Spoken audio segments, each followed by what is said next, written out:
15 जुलै रोजी निवासी नायब तहसीलदार आसमा मुजावर यांनी साखळखेडा येथील एका शेतकऱ्याच्या घरात छापा टाकला.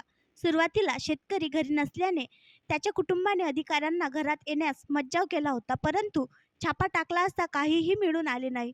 याउपर कुठलेही सर्च वॉरंट नसताना प्रशासकीय अधिकारी अचानक घरात कसे घुसले, असा सवाल मनस्ताप झालेल्या शेतकऱ्याने उपस्थित केला होता.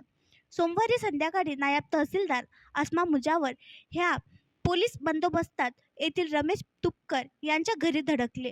घरात रेशनचा अवैध साठा असल्याचे कारण दाखवून हा छापा टाकण्यात आला असे बोलले जात आहे. ज्यावेळी नायब तहसीलदार मुजावर या अधिकाऱ्यांसह घरात शिरत होत्या, तेव्हा मधुमती तुपकर आणि त्यांच्या मुलाने घरात येण्यास मज्जाव केला. दरम्यान रमेश तुपकर, सुरेश तुपकर हे घरी आले. या प्रकरणी सर्च वॉरंट आहे का असे अधिकाऱ्यांना विचारले. त्यानंतर तहसीलदार मुजावर यांनी एक लेखी पत्र लिहून त्यांना दिले.